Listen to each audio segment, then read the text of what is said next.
नमस्कार विद्यार्थी मित्रांनो, तलाठी भरतीबद्दल बऱ्याच महिन्यांपासून वर्षापासून सोशल मीडियाच्या माध्यमातून सुद्धा बोललं जात आहे. जाहिरात येणार. मागील तलाठी भरतीमध्ये रेकॉर्ड ब्रेक फॉर्म आले होते. जवळपास 13 लाखांच्या आसपास फॉर्म आले होते. तो तलाठी भरतीबद्दल खूपच जागरूकता अवेअरनेस विद्यार्थ्यांमध्ये आहे आणि तलाठी हे पदासाठी सुद्धा बरीचशी कॉम्पिटिशन आहे. सो ती पदभरती झाल्यानंतर सुद्धा परत तलाठी भरती व्हावी यासाठी बऱ्याचशा माध्यमातून ही जनजागृती म्हणा किंवा माहिती दिली जाते. सो या व्हिडिओमध्ये थोडक्यात माहिती बघूया. सोशल मीडियामध्ये ना 2 पत्रक सध्या फिरत आहे. गेली मागील 4-5 दिवसापासून फिरत आहे. सो ही पत्रकं फिरत असताना बऱ्याचशा विद्यार्थ्यांनी आमच्या टीमकडे इव्हन तो माझ्यापर्यंत पाठवली, सर हे खरं आहे का, याच्यावर बोला सर, हे काय आहे. आता सगळ्यांना आम्ही उत्तरं दिली तशी पर्सनली, पण तरी पण विद्यार्थ्यांची भरपूर जास्त कॉल पण आणि ते उगाच पाठवताय आमच्याकडे, म्हणजे उगाच नाही, त्यांचं कारण याच्या मागे. सो त्याचं उत्तर म्हणलं एक व्हिडिओमधूनच देऊन टाकूया. सो मी या व्हिडिओमध्ये 2 परिपत्रक तुम्हाला दाखवतो आणि कितपत ते योग्य आहे, कसं ठरवायचं काय, ते पण मी थोडक्यात तुम्हाला मी सांगतो. हे 2 पत्रक कोणते ते बघूया आपण. त्यातलं पहिलं परिपत्रक बघा. हे सोशल मीडियामध्ये सगळ्याच मीडियामध्ये फिरतंय. कोणी स्टेटस ठेवतंय, कोणी एफबीला टाकतंय, कोणी इंस्टाग्रामला टाकतंय, त्याच्यावरती रील बनवतंय कोणतरी. सो हे बनत आहे बघा. आता हे सगळे बनवत आहे, त्यांच्या हातात लागलंय. सध्या एआयचा वापर इतका जबरदस्त होतोय ना, ते एआय तुम्हाला असे परिपत्रक बनवून द्यायला लागलंय. चॅट जीपीटीवर टाका तुम्ही किंवा जेवढे सोशल मीडियामध्ये हे नवीन नवीन ऍप्लिकेशन आलेत ना, यावरती आता अगदी जशाचं तसं म्हणजे जे परिपत्रक तुम्ही त्यांना द्या ना, ते बनवून पाठवतंय. पण त्यात काहीतरी एआय चुका करतंय. सो या चुका पण आहे, नो डाऊट चुका पण आहे. पण एक लक्षात घ्या, की प्रत्येक परिपत्रामध्ये काय असतं, महाराष्ट्र शासन म्हणा, केंद्र सरकार म्हणा, संबंधित डिपार्टमेंट म्हणा, त्यांचं सही शिक्का, डेट असतं, जावक क्रमांक असतो, त्यानंतर खाली पण त्यांचं प्रती असतात, कोणाला कोणाला पाठवलेले आहे, डेट असते, शिक्का असतो, ऑथराईज जो अधिकारी त्याची साईन असते. असं काही तुम्हाला यामध्ये आढळत नाही. त्यामुळे पहिले तर ते नसेल तर पहिले समजायचं की हे फेक आहे. कारण विनाकारण कुणी असं व्हायरल करणार नाही. कारण त्याने जर का तो स्टॅम्प पण ते लावून जर पाठवलं, त्याच्यावर कारवाई होऊ शकते.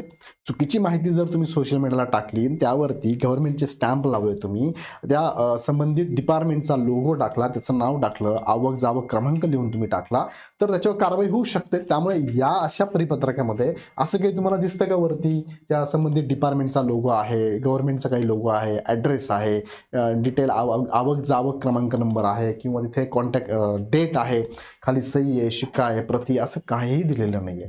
सो हे फक्त एक बनवलं आणि सोशल मीडियाला टाकून दिलं. ग्राम महसूल अधिकारी तलाठी या संवर्गाची बिंदू नामावली बाबत 30/1/2026 हे संदर्भ त्यांनी बघा किती छान मस्त संदर्भ सगळं बनवलंय. सो हे कितपत योग्य आहे? आता हे योग्य जर असेल तर त्यात बऱ्याच चुका आहे. हे जर योग्य असेल तर मग पूर्ण का दिलेलं नाहीये याच्यात संशय. सो डाऊट असेल तर ह्या गोष्टी चुकीच्याच आहे. म्हणजे हे फेक आहे. मी तुम्हाला हे स्पष्ट सांगतो, हे फेक आहे. मग आता हे फेक मी का म्हटलं, तर त्याला मी मुद्दे आता सांगितले, ते मुद्दे यामध्ये दिसत नाही म्हणून फेक म्हणूया आपण. अजून दुसरं एक व्हायरल होतंय, ते म्हणजे बघा हे 9 जानेवारी 2026चं परिपत्रक आहे. आता यामध्ये त्यांनी बघा महाराष्ट्राचा लोगो हे सगळं वापरलेलं आहे. कृषी आणि पदुम विभाग टाकला. आता कोणता पदुम विभाग माहित नाही आपल्याला, पण ते टाकलंय. त्यानंतर त्यांनी बघा किती शॉर्टकट सांगितलंय, गट क सरळ सेवा भरती संदर्भातील कार्यवाही महाराष्ट्र लोकसेवा आयोगामार्फत करण्याची प्रस्तावित असून या संदर्भात सामान्य प्रशासन विभागाकडे पाठपुरावा सुरू आहे. गट ड सरळ सेवा भरती संदर्भात वित्त विभागाचे निर्बंध आहेत. म्हणजे एमपीएससी कडे गट क ची सगळी पदं जाणार या संदर्भात पाठपुरावा चालू आहे अशी माहिती देऊन स्टॉप करून टाकलं.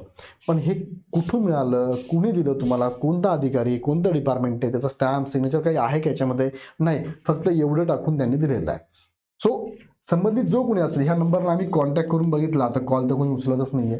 ठीक आहे, त्यांनी ते नेटवरनं सोशल मीडियामधनं त्यांच्या वेबसाईटवरनं घेतलंही असेल, पण हे संबंधित जो कोणी इथे कर्मचारी अधिकारी असेल त्यांच्याशी कॉन्टॅक्ट करायचा प्रयत्न केला, पण त्यांनी कॉल उचललेच नाही.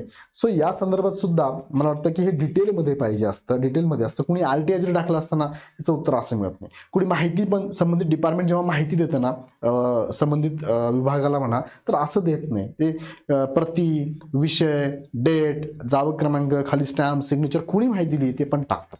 सो ही पण बातमी किंवा हे पण परिपत्रक फेकच आहे. ओके, त्यानंतर पुढे आता कोणत्या बातम्या चांगल्या असतात, जसं की फेक म्हणजे ट्रू असतात. कशा? जसं की बघा, अधिवेशनात विचारलेला प्रश्न हा 2025 ला बघा, 26/4/2025 ला हा प्रश्न विचारला, अधिवेशनात विचारलाय. त्या अधिवेशनातले सगळं रेकॉर्डिंग पण उपलब्ध आहे, इव्हन नेटवर पण उपलब्ध आहे, रेकॉर्डिंग आहे, सगळं आहे. त्यामुळे ही बातमी मात्र ट्रू आहे. जसं की विचारलं होतं, राज्यात तलाठ्यांची रिक्त पदे किती आहे हे विचारण्यात आलं होतं. यावरती मी व्हिडिओ पण घेतला होता आणि हे विचारल्यानंतर सन्माननीय आपले महसूल मंत्री जे आहेत बावनकुळे साहेब यांनी उत्तर पण दिलं होतं की त्यांनी सांगितलं की रिक्त असलेली पदे किती आहे, 1700 पदे वित्त विभागाच्या मान्यतेने भरण्याबाबत कार्यवाही करण्यात येत आहे. कधी सांगितलं त्यांनी 29/5/2025 ला सांगितलेलं आहे. आता याला जवळपास 1 वर्ष होऊन जाईल ह्या मे मध्ये, पण याच्यावरती अजून कार्यवाही होते आहे. आता काय अडचण आहे, कशी अडचण आहे, हे मी तुम्हाला सांगितलेलं आहे. पण ही याला म्हणूया आपण की ही ट्रू बातमी आहे की यस रिक्त जागा आहे, पण भरायच्या कधी अजून त्याच्यावरती चालूच आहे, प्रोसेसमध्ये आहे, एवढंच आहे. कोणाकडून भरायच्या, TCS IBPS तर आता गेलंय, जानेवारीपासून MPSC कडे सगळ्या वर्ग होणार, या संदर्भात GR आले, सगळं माहिती तुमच्या समोर आलेली आहे. होप सो हे लवकरच प्रोसेसमध्ये होईल आणि योग्य पद्धतीने माहिती विद्यार्थ्यांपर्यंत पोहोचेल आणि लवकरची भरती होईल. सो याबद्दल अपडेट तुम्हाला मी देत राहीलच, प्रत्येक वेळेस देत राहील. काही पाठीमागच्या व्हिडिओमध्ये माझ्याकडनं सुद्धा काही गोष्टी बघा, विद्यार्थी आम्हाला पाठवतात, काही आमचे संबंधित सोर्सेस असतात, ते सांगतात सर ट्रू बातमी, खरी बातमी आहे. कधी कधी असं होतं की आपल्याला खरं वाटतं. सो असे 1-2 व्हिडिओ माझ्याकडून गेले होते, त्याच्यावरती पण मी बोललोय की यस माझ्याकडून ती चूक झालेली आहे.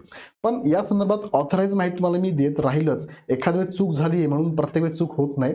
सो ओके ना, ठीक आहे ना, मी मान्य करतो. पण अशा बातम्या खरं म्हणजे आपण पण काळजी घेतली पाहिजे, आम्ही पण काळजी घेतोच आहोत. सो ह्या फेक बातम्या आहेत. मात्र ही जी बातमी आहे ही 1700 पदांची, याच्यावर मी पाठीमागे पण बोललो आहे, त्याच वेळेस हा व्हिडिओ पण घेतलेला आहे. जागा आहेत रिक्त, फक्त भरण्यासंदर्भात आता TCS IBPS MPSC याबद्दल सध्या अजून ऑथराईज काही आलेलं नाही आहे. यायला पाहिजे, येईलही, आणि जास्तीत जास्त चान्सेस आहेत ते MPSC कडे जाईल. आता काय कसं कोण बोलते माहित नाही मला, पण होईल, जेव्हा ऑथराईज होईल, येईल बातमी, तेव्हा मी तुम्हाला सांगतोच. पण सध्या तुम्ही ज्या पद्धतीने अभ्यास तुमचा चालू ठेवा, यात काही संशय नाही. सो अकॅडमीला तुम्ही आमच्या टीमला कॉल करून काही तुम्हाला शंका वाटली, काही एखादी बातमी तुमच्यापर्यंत आली, आमच्या टीमला पाठवा. आम्ही संबंधित डिपार्टमेंटशी बोलून, कॉन्टॅक्ट करून, कॉल करून, मेल करून बातमी घेण्याचा नक्कीच, माहिती घेण्याचा प्रयत्न करू. RTI दाखवून माहिती घेण्याचा नक्कीच प्रयत्न करत राहू. सो अशाच प्रकारे ऑथेंटिकेट प्रॉपर माहिती तुम्हाला आम्ही पोहोचवत राहू. या संदर्भात चॅनल नक्की सबस्क्राईब करून बेल आयकॉन क्लिक करा. पुन्हा व्हिडिओ आपण नेक्स्ट व्हिडिओमध्ये. धन्यवाद.